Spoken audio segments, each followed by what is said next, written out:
breakfast puppies? This podcast contains adult language and content and is meant for mature audiences. Listener discretion is advised. It is the future. In 1999, you are listening to The Glitterbois.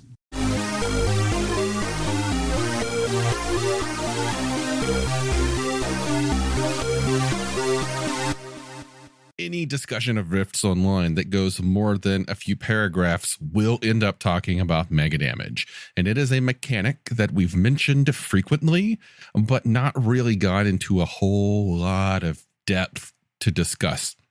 Matthew, what are your thoughts on mega damage? I really like being tossed the torch like that.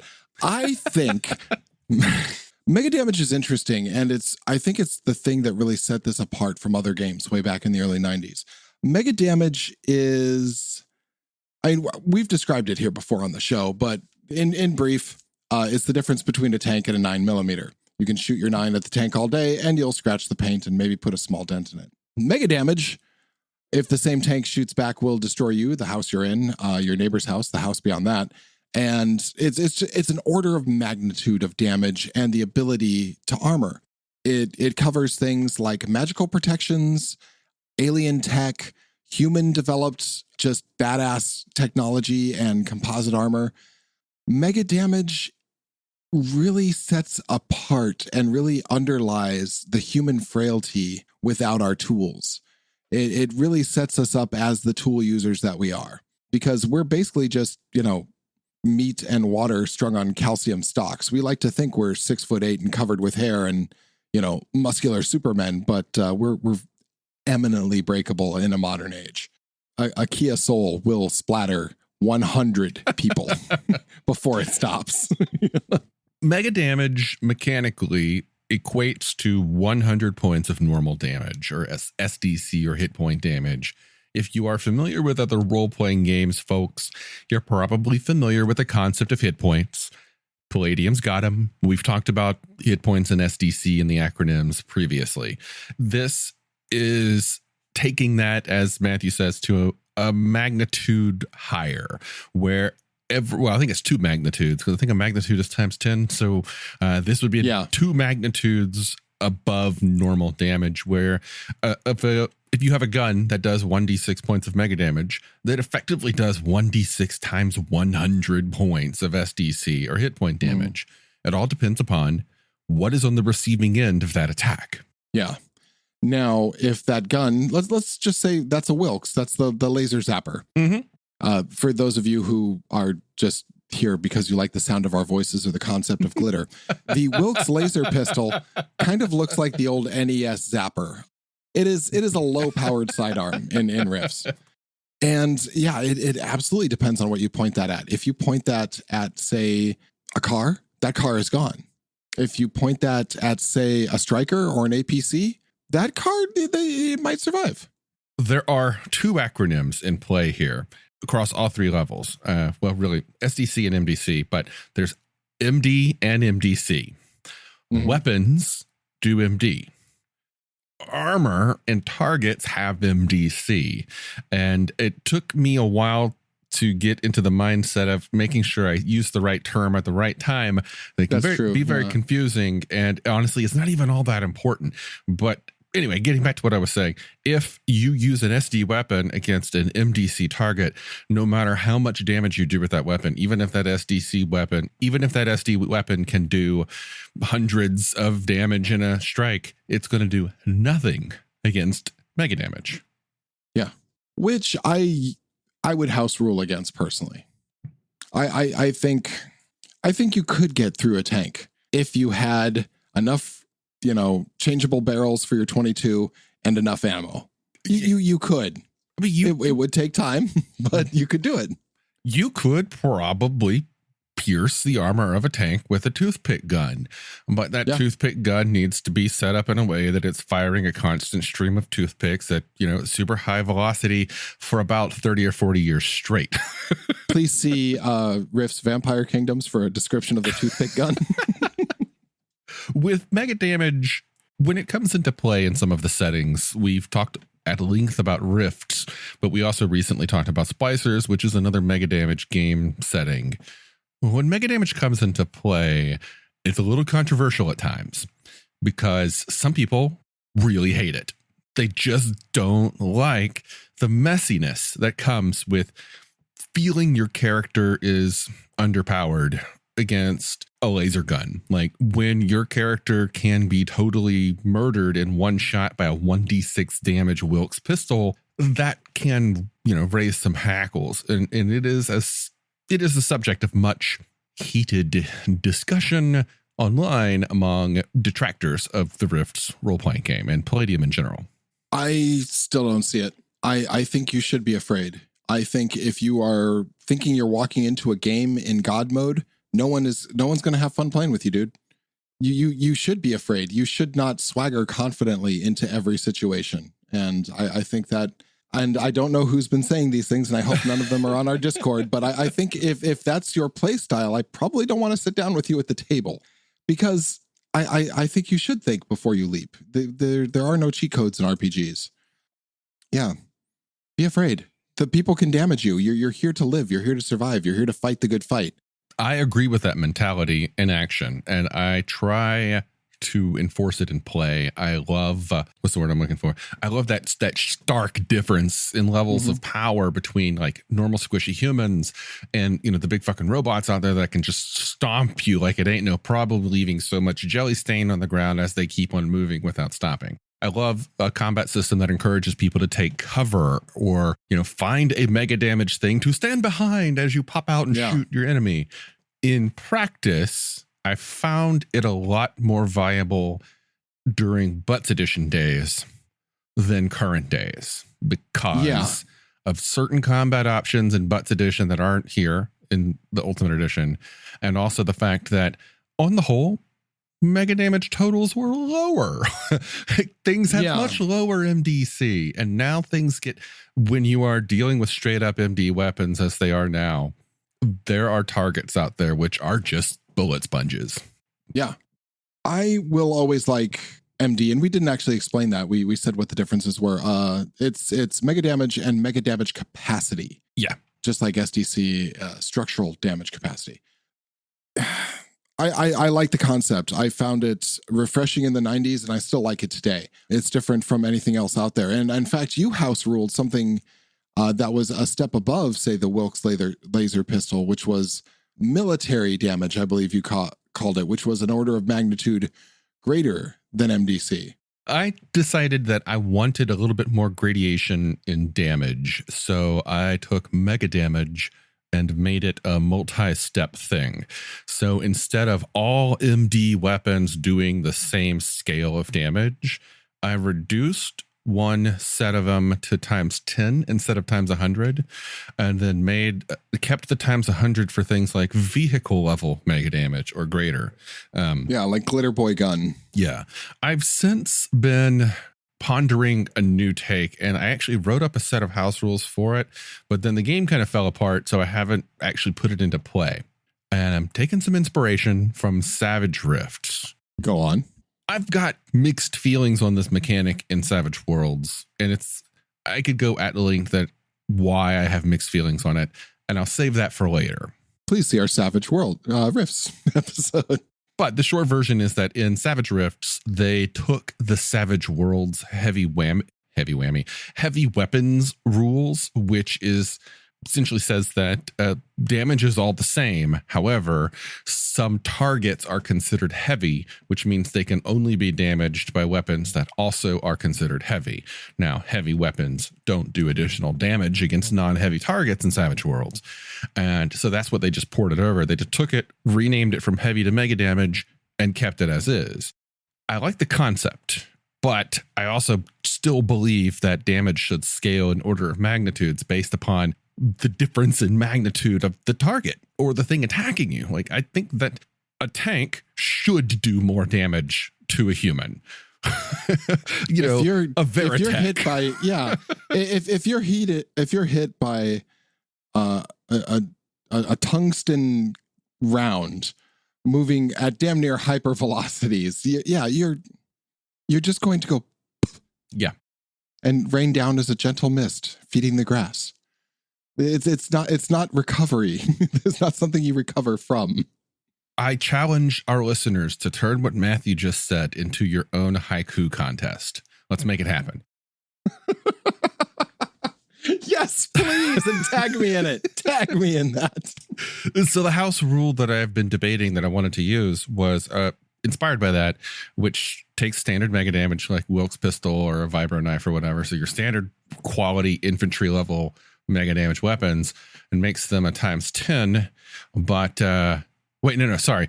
All it would do is copy what Savage Worlds does, where it doesn't do additional damage to SD targets.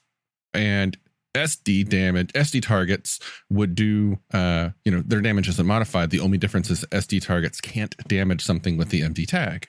Whereas then there would be heavy mega damage and then super heavy mega damage. So heavy mega damage being vehicles or power armor or whatnot, and super heavy would be spaceships. Yeah. That level of gradation, so that, if a space fighter is coming down, it's just going to do more damage against a tank. Yeah. Because its weapons are built to penetrate the hulls of spacefaring vessels. Well, maybe not a space fighter, but if the spaceship above, like the Zentradi cruiser, is glassing the planet, yeah, even if you're in a Glitterbois, it's not going to matter. Exactly. I that was the system that I worked up, and I've got a table for. The interesting thing is that makes it more crunchy, not less. Yeah. It does. I don't dislike crunch. I like crunch. You just like eternally consistent crunch. I do. Yeah. Okay. That's my big thing. Like, I don't like pointless crunch. I like math that I can sink my brain into, provided that I can expect that math to continue to work in a way that makes sense with the fiction of the setting. Mm-hmm. So how do you scale that from size down? So like the tank shoots at a person in Bushman armor. That padded armor. Okay, so the way I've got it set up is that SDC versus SDC is ×1. MDC versus SDC is ×1, but SDC versus MDC is ×0. Heavy mega damage to mega damage is ×10. Same with SDC.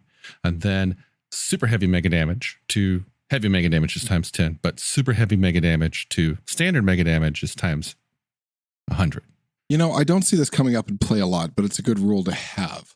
My thought is that, so you're a bunch of characters, right? And you walk up, you're in your low level armor, and you walk up to, some sort of giant mech, and that giant mech takes one look at you and just blows you away, right? The obvious. It doesn't matter how many times you unload your small hand weapons into it. And by the same token, though, the same thoughts about damaging and getting through a super hard structure could be applied to things like blast doors. Like, let's say you're poking through an abandoned warren in an ancient underground city from the before 4 times, and you come across some closed missile silo doors or something. Now those are a military grade something, and yeah, I mean you could get through that eventually with your Wokes with enough reloads. But in like actual combat play, I wouldn't see it coming up that often. Yeah, mainly what would come into play is the heavy versus mega, so the ×10. Yeah. So that was mega damage. That's my house rule. Yeah. I have mixed feelings on the amounts of mega damage capacity that a lot of targets have, simply because it gets to be a point where combat can drag on a long time when you're doing X amount of damage to a thing and marking it down. And, well, my target's got 700 mega damage and you just did 17, so I'm cutting that. Okay. And then sometimes I kind of get this idea of, why don't we just divide all MDC and SDC by 10? And leave it there. That way, combat would just move quicker. Things would take much more damage and be in a state that, again, is more appropriate to the fiction. That's a long conversation for another time. Also, it's, as long as we're talking about mega damage as a concept, it should be noted that the numbers keep going up. The numbers track the year. Yeah. And in 2001, that did 1 mega damage. Now it does 21 in 2021. With the ability to inflict mega damage, and this is out of house rules and just in the raw rules as written, it should be noted that they keep going up. For example, I grabbed a Veritech in one of our games and in one of our Rifts games. And that Veritech has less armor in its main body than personal combat armor that you can wear in a modern Rifts game. Yep. Which on the face of it doesn't make any sense.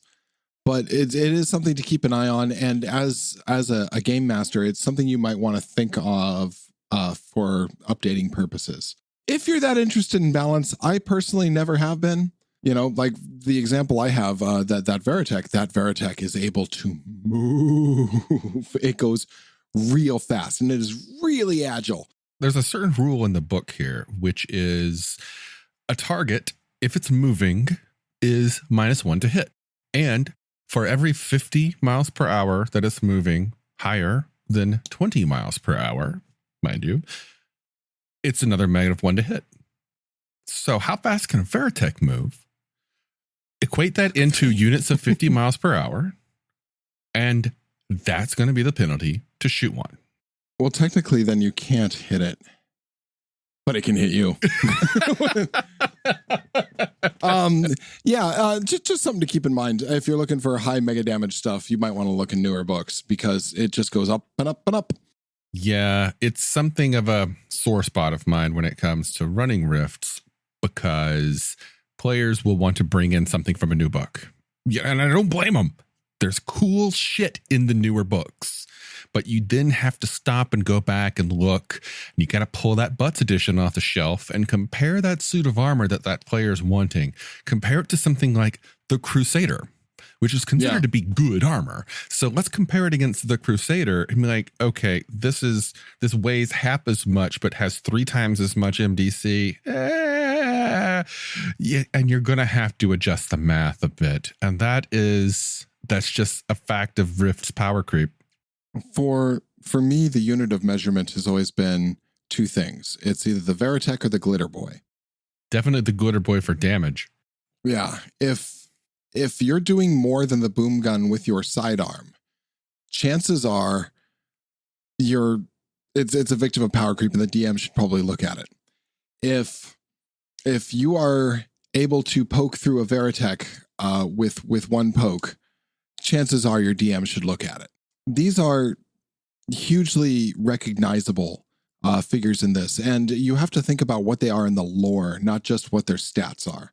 A shining techno knight in armor should be able to soak a hit and deliver devastating blows. If you're doing more than that with your sidearm, that shit got past editing and shouldn't really be there. So take a look at what your people are dishing out, because it might need a little tweak. Yeah, the lore leans heavily into the expectation that mega damage is going to be rare, but the books and the cool gadgets that you get and all the weapons and all the armor and all the mega damage monsters out there tell a different story. Think about the power dynamic for a second. The lowest tier, I would say, is the Vagabond in basic Rifts, or the City Rat. Both of them have the ability to shoot through 10 SDC houses with 1 shot. With that Wilkes laser pistol. Yeah. I mean, that's the whole apartment complex, just the length, blasting through living rooms and bedrooms and bathrooms and out the other side and blowing up the playground. So think about that way where you're divvying out loot as a GM, and think about that when you're envisioning the destruction that someone causes when they shoot a person with a mega damage weapon, because it doesn't just stop with that person going poof. It stops when it either breaks away with the curve of the earth, or it's just done so many thousands and thousands and thousands of SDC damage that finally its energy is spent. It's a sickening and a sobering thought. Yeah, or an MDC projectile round is not even going to be partially slowed down by what is effectively cardboard to it as it's mowing through a city. Yeah. In my mind, at least. First off, because it seems okay, and second, because it sounds cool. You know, there's one other thing we should mention, and that is let's say you are wearing one of these suits of fabulous armor, right? You're a vagabond and you've saved your whole life and you've got that bushman armor and you are a king in the wilderness out there. And you fall afoul of a CS Dogboy patrol and they start lobbing rounds into you and your armor is disintegrating as the mega damage rounds come in. There's an interesting thing that happens when that last round hits for say 10 and destroys the last 1 point of mega damage that you have. You don't absorb that 9 points. It's interesting that last hit just takes your mega damage capacity to take mega damage away. Your armor is busted. It's broken.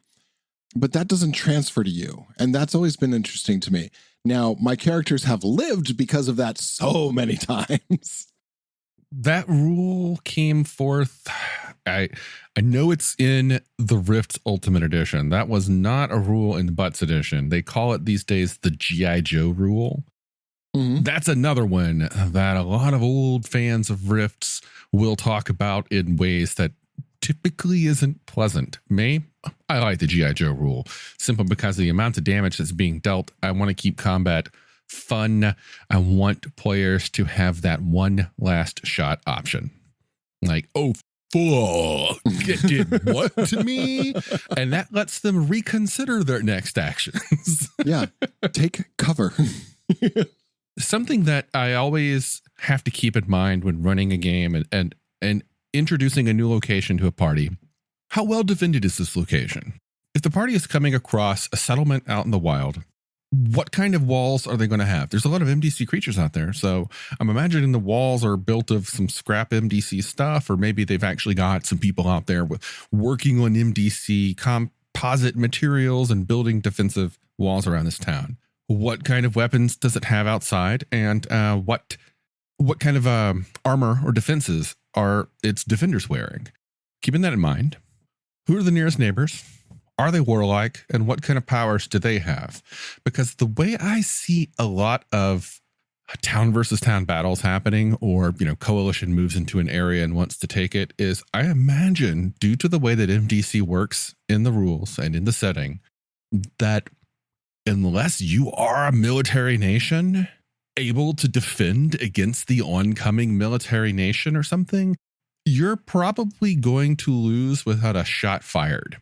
They're going to roll up and they're going to have some destructive power. And it might not even be a whole army. They could send just like 3 tanks and 5 troopers to come up. They knock on your gate. They're like, look, we own your town now. What are you going to do about it?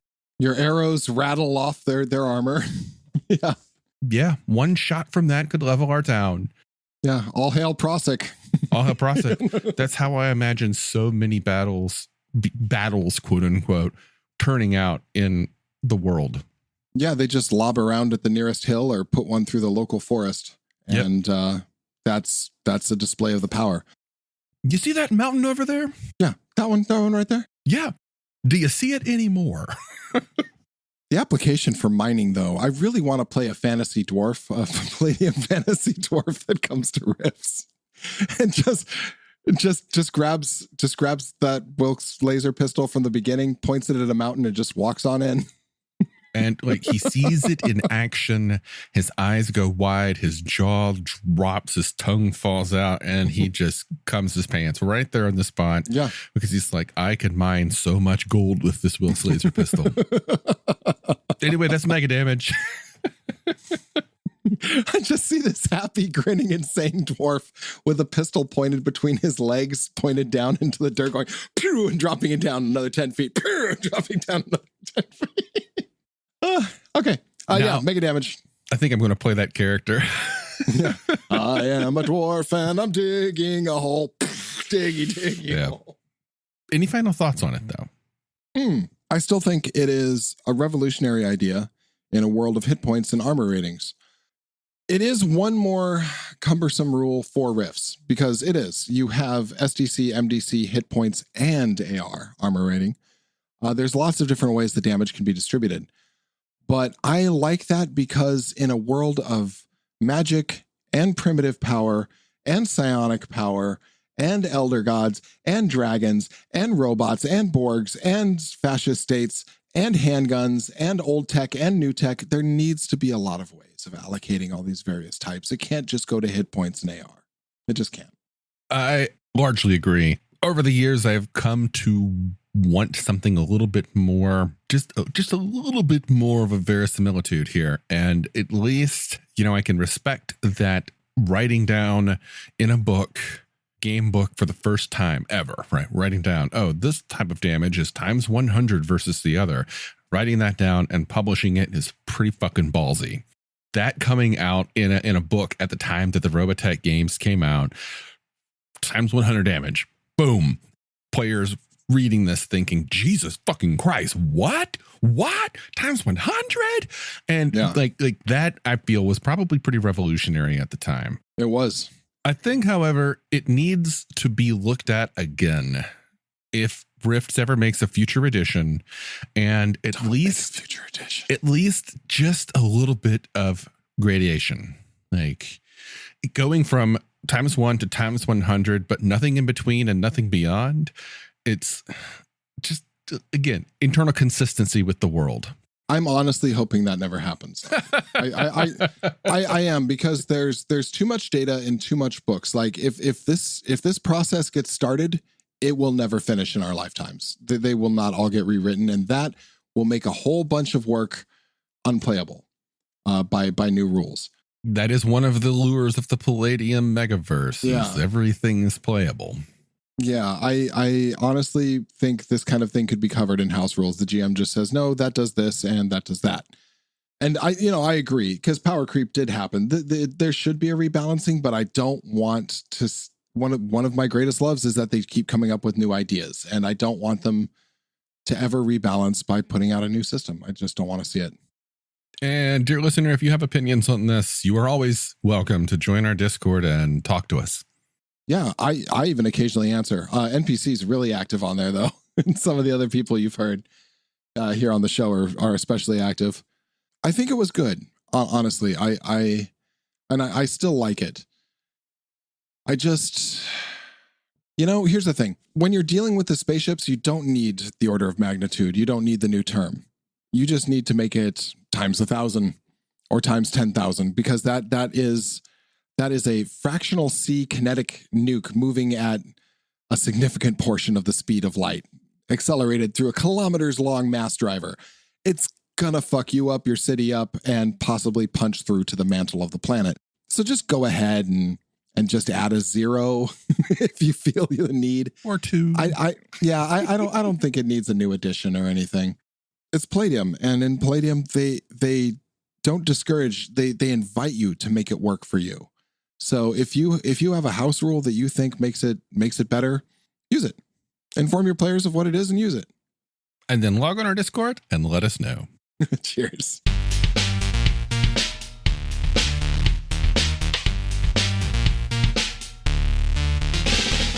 You've been listening to The Glitterbois, a Palladium Books fan podcast. Glitterbois, Rifts, the Megaverse, and all other such topics are the property of Kevin Siembieda and Palladium Books. Please buy all their stuff and help keep them in print and making more games. You can order directly at palladiumbooks.com, and their entire catalog is available digitally at Drive-Thru RPG as well. Our opening music is 8-Bit Bass and Lead by Furby Guy from freesound.org. This closing music is Caravana by Philip Gross, available at freemusicarchive.org. All sound effects used are self-made or acquired via Creative Commons 0 license. If you like what you have heard, find us on Twitter and Facebook as The Glitterbois. That's BOIS. And check us out online at breakfastpuppies.com/glitterbois. And also join us on the Breakfast Puppies Network Discord at breakfastpuppies.com/Discord. And if you want to help us out, please spread the word and help us build a community. Thanks again for listening. We'll catch you next time.